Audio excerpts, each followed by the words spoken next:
This question from section B of the paper forms the most marks and asks you to either write a description based on a given image or to write a story about a particular topic or idea. But first, some reminders. You should spend around 45 minutes on this question, spending between 5 to 10 minutes planning your response, then using the remaining time to write it. As mentioned, this question is worth the most marks on the paper, with 40 available. 24 for content and organization, and 16 for technical accuracy, or SPAG. I have a few top tips when approaching this question. The task will be linked in some way to the theme or content of the insert. Section A is designed to give you some ideas for your own piece of narrative writing. Some students prefer to start with this question as they will be less fatigued and because it is worth so many marks. Go into the exam with a solid bank of narrative ideas, words, phrases, etc. You could adapt an idea, character, or setting to suit any task or picture. Remember that your writing has to be loosely based on the image or task. Write about something suggested by the image, but it does not have to be explicitly linked. And from an examiner's perspective, here are a few more. Planning is important but should not be excessive. At times, students spent too long planning and added too much detail, meaning that their written response suffered as a result. Words needed to be embedded accurately and appropriately. It is obvious when a student has simply learned words and phrases and copied them into their writing without thought, accuracy, or relevance. Plots borrowed directly from films, other narratives, computer games, or other exam papers were not successful. Students should be reminded that AO6 is worth a lot of marks, and therefore students need to allow time to proofread to avoid careless mistakes with SPAG. And finally, students are reminded to structure responses for effect. It is about quality, not quantity. There were still some students that wrote too much. We suggest no more than 2.5 pages maximum. Now, let's look at some approaches to this question. We'll start with writing to describe. The first method is the cameraman method. When using this approach, you are taking on the same role as a cameraman. You decide what you want your audience or reader to see, focus on, or pay attention to. You can choose when to reveal details, how many to reveal, and control the pace and breadth of your image. As a cameraman, you are likely to rely on the following movements. Tilt, the same as nodding your head. The camera lens moves up and down without lifting or lowering the camera itself. For example, in descriptive writing, you often start with the sky, before tilting the view and moving down to describe what lies beneath it. The next movement would be panning, or turning the camera from left to right like a panorama. As a writer, you can pan across and beyond the initial image, and imagine what else might be on the horizon that is of interest. Panning slowly and revealing details can increase tension.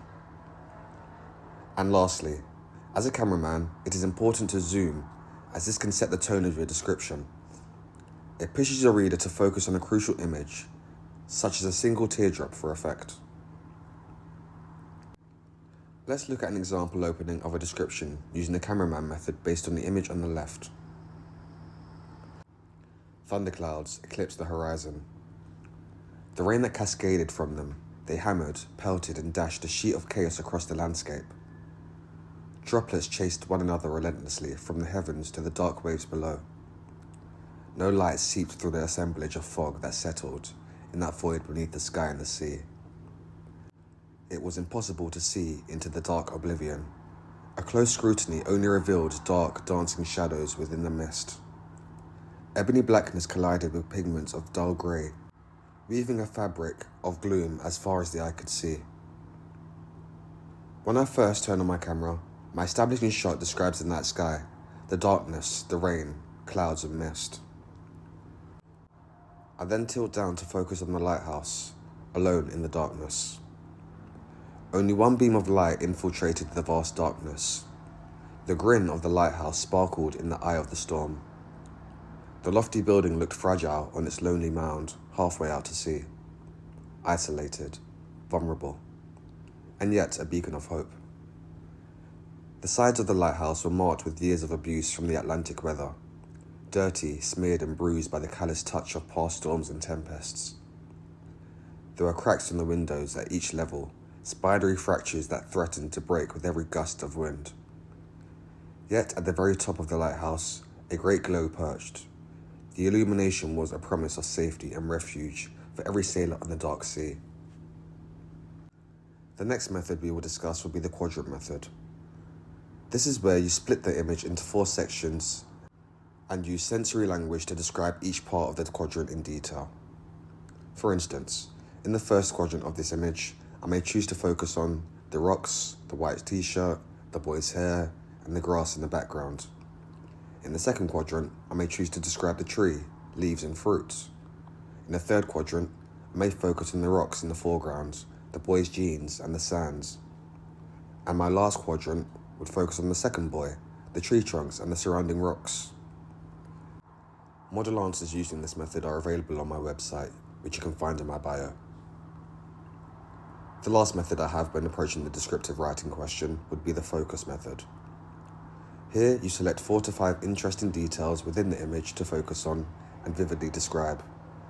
These should be key areas that you find most interesting and can go into significant detail in describing, with each one given a full paragraph to describe. The key area can be a person, object, thing, animal, building, and so on, depending on the image you're given. So in this image, I may first choose to focus on the overall image, which is set at the beach or at the seaside, full of hustle and bustle with holidaymakers everywhere. Here I've also included some useful sentences which I could embed into my response. I might next choose to focus on the woman in the red top, who's alone, and maybe waiting for friends. She's wearing a bright red t-shirt and has bare feet whilst carrying her belongings, like a nomad in a desert. Then I'd focus on the sea and beach, full of people, freezing cold brown and grey water, which is in the middle of the day filled with sandcastles, children running in and out, slow beating currents, low frothing tides, like a fizzing surprise. Again, model answers for this are available on my website, which you can find in my bio. We'll now look at some approaches when writing stories. The first, and probably most familiar, would be the narrative arc, as referenced in question 3. Here you plan what would happen at each point in your story. In your introduction, you're likely to introduce your character and start to establish your setting. In the rising action of your story, make something happen to build your narrative. You could see an object, walk to a window, hear talking from outside, and so on. The climax of your narrative should focus on the main action or event. Remember, there should be something subtle and realistic, such as a flashback, an image you see out the window, a realization, and etc. In your resolution, you convey the result of the events prior to this. How does your character react and respond after the climactic moment? An effective end to a narrative would be an echo. This is where you make your narrative cyclical by repeating ideas, words and phrases from your introduction, but changing it slightly to give a sense of a narrative resolution. It would be advisable to consider which techniques, punctuation and vocabulary you will include into each section to ensure you have a range, and include this within your plan. Here's an example of an introduction using the narrative arc method. The children were playing in the warm afternoon sun. School was over for the summer, and the feeling of liberty sat uneasily on most of them. The boys nearby were, rather boisterously, gathering rocks, stones and anything else they found lying in the tall grass behind park bins. The girls stood aside talking amongst themselves, looking over their shoulders at the boys every so often. Slightly annoyed at their freedom, I grabbed on tighter to Amelia's tiny hand and sighed despondently. I loved my sister dearly, but babysitting on such a beautiful sunny day was never ideal. Suddenly, Amelia tugged hard at my arm and heaved me with all her strength towards a strange-looking stool carelessly leaning against a nearby tree.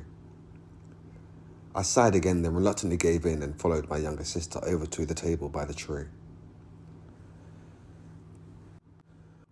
The next approach when writing to narrate would be the sensory method. This is usually written in first person, and using your senses, you follow a structure similar to this. You start by focusing on a tiny detail, something small that could act as a larger symbol. Focus on a sense, a sound, a colour, for instance. Then you set the scene using the senses. Zoom out to give the reader context. Where are you? Who does the story focus on? Create an image in the mind of the reader of the location. You might next focus on thoughts and feelings. Show how you're feeling in this situation, don't tell it. Describe your emotions through your body language. In the transformation, equivalent to the climax, something dramatically changes. Try using a short one-line paragraph for effect here. Zoom back into the setting. What has changed? How will you handle this changing situation? Then go back to the symbol in the opening. Has the meaning changed? This method is very personal and involves you placing yourself within the image. However, you can still remain somewhat detached. Here's an example of an opening using the sensory method. Write a story about time travel as suggested by this picture. The station is bustling with life. Every person you could ever wish to meet is present in this small corner of the world. All nationalities lie in every nook and cranny, waiting to start their journey. There are workers, there are tourists, there are different partners, there are loners, and there are families waiting to meet. Everyone is moving quickly, rushing and hanging from the announcement board that supports the entire station. Everywhere there are bursts of life, like confetti being thrown randomly, yet everyone is where they need to be. It is as busy as an ant colony. It's as if the people are the ants, moving perfectly around each other. Sunlight streams through the huge windows, illuminating the busy city of transport. The enormous windows, supported by huge brick columns, let the sunlight in, but shield the station from the outside manic world. In order to achieve a level 3 in this question, or to achieve between 29 to 32 marks, you must ensure your writing is clear and accurate, use an appropriate style for the task, use a wide range of vocabulary, chosen carefully to influence the reader, use a range of rhetorical features, a forest, metaphor, simile, symbolism, etc. to craft your writing, use topic sentences to indicate what each paragraph will be about, organize your writing into clear paragraphs, and use a range of connectives to organize ideas within your paragraphs. However, to achieve top marks in this question, 33 to 40 marks, you must ensure your writing is sophisticated, accurate, and influences the reader. You always select an appropriate style for the task, use a wide range of and effective vocabulary chosen carefully to influence the reader. Use a range of rhetorical features, a forest, metaphor, simile, symbol, irony, and apt genre features to craft your writing and engage the reader. Use varied topic sentences to indicate the content of each paragraph. Organize your writing into effective and varied paragraphs. Use a range of connectives to organize ideas within your paragraphs. And sequence ideas for maximum impact. Alright, before we finish, I encourage you to use these following points as your success criteria when responding to question 5.